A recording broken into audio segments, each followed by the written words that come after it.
Ons lees vandag verder uit Johannes 1 vanaf vers 35. Die volgende dag het Johannes en 2 van sy disippels weer daar gestaan. Toe Jesus verbyloop, het hy stip na Jesus gekyk en gesê, "Kyk, die lam van God." Die 2 disippels het hom dit hoor sê en hulle het Jesus gevolg. Toe Jesus omdraai en hulle hom sien volg, vra hy hulle, "Wat wil julle hê?" En hulle het hom geantwoord, "Rabbi," wat as dit vertaal word beteken meester. "Waar bly u?" Hy sê toe vir hulle, "Kom kyk." Hulle het toe gegaan en gesien waar hy tuis gaan en hulle het die dag by hom gebly. Dit was omstreeks die 10de uur.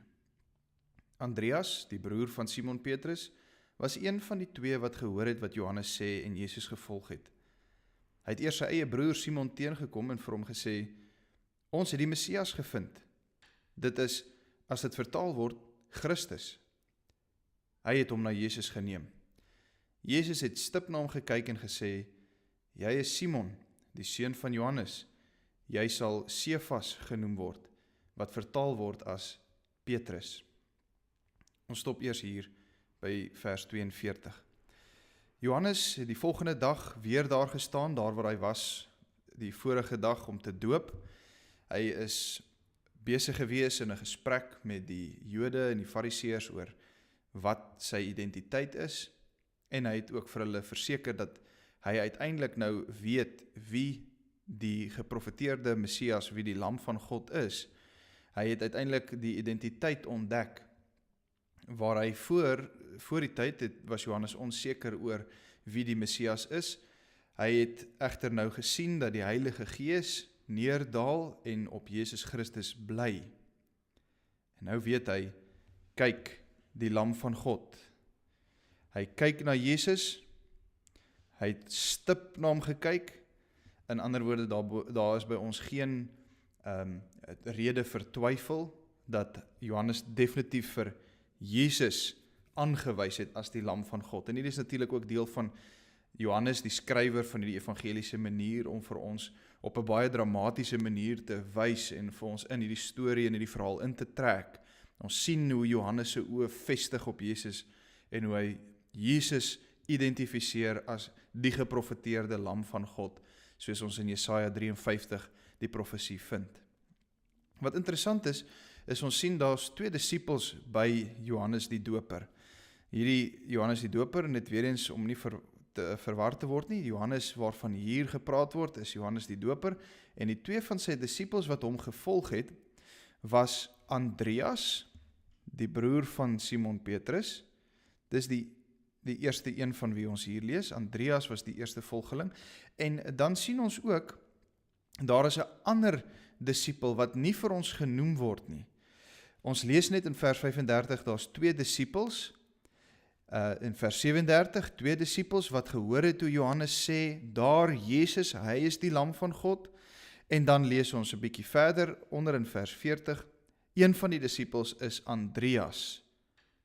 Een van die mense wat Johannes die Doper gevolg het, was Andreas, en hy het ewe skielik, het hy besluit dat hy vir Jesus gaan volg. Maar wie is die ander disipel van Johannes wat besluit het om vir Jesus te volg? Sy naam word nie hier genoem nie. Al wat ons kan aflei is dat dit Johannes was. Johannes, die skrywer van hierdie boek. So nie uit die aard van die saak natuurlik nie Johannes die Doper nie. Johannes, die skrywer van hierdie evangelie, was saam met Andreas een van die disippels wat vir Johannes die Doper gevolg het. En hulle hoor hoe Johannes die Doper sê, daar, Jesus is die lam van God. En onmiddellik het die 2 disippels, Johannes die skrywer van die evangelie en Andreas, die broer van Simon Petrus, het net daar begin om vir Jesus te volg. Hulle het Jesus gevolg. En dit is natuurlik die definisie van 'n disipel. Dit is presies wat 'n disipel doen. Die 2 disippels wat eens vir Johannes die Doper gevolg het, was sy disippels. Dit is die woord wat hier gebruik word. Hulle het agter Johannes die Doper aangegaan, hulle het geleer wie hy is, hulle het geleef soos hy leef, hulle het geleer wat hy sê, en toe hulle uiteindelik by die besef kom dat Johannes die Doper al die tyd praat van Jesus, toe besef hulle moet nie meer disippels wees van Johannes die Doper nie, hulle moet nou disippels wees van Jesus. wat beteken hulle volg Jesus. Jesus vra uiteindelik vir hulle, waarom volg julle my, waarom is julle hier? En hulle antwoord met iets van 'n belydenis.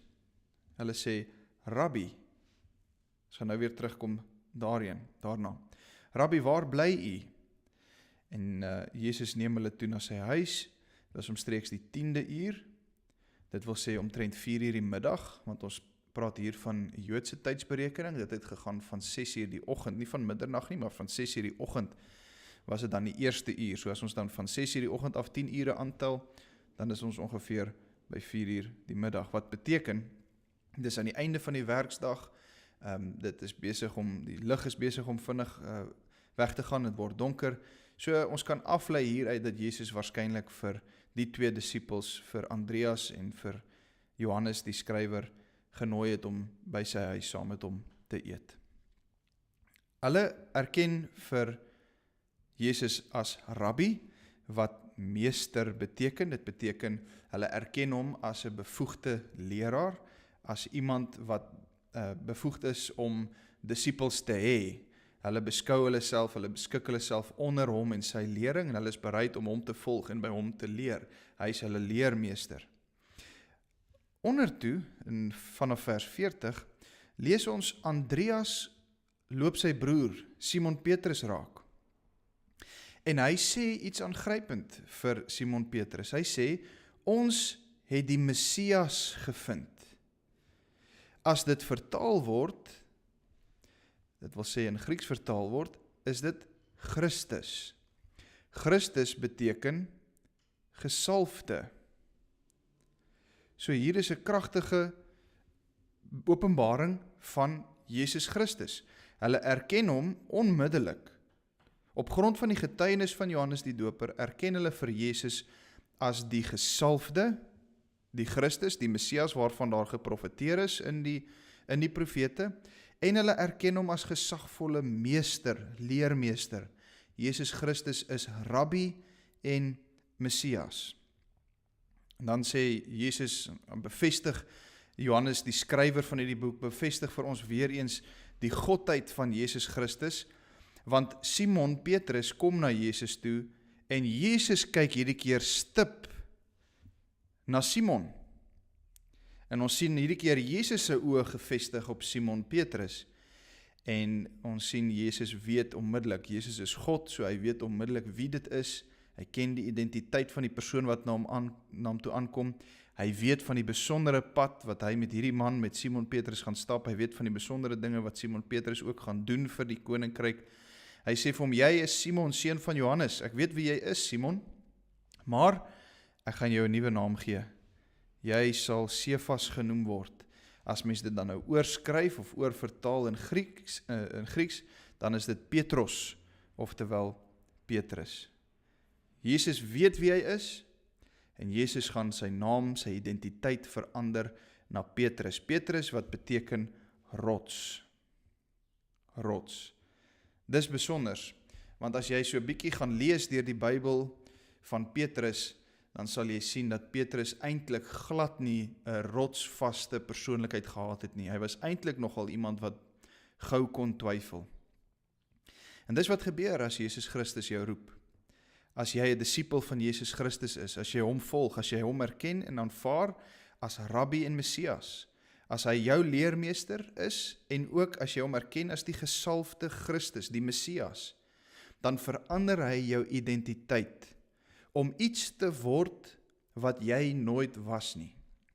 En dikwels vat die Here Jesus Christus ons swakste karaktereienskap, die swakste deel van wie ons is, en hy maak dit juis, hy verander dit juis so, dat ons op daardie terrein, op daardie deeltjie van ons karakter, juis uitblink, terwille van die Here se naam, terwille van sy koninkryk, soos byvoorbeeld Petrus.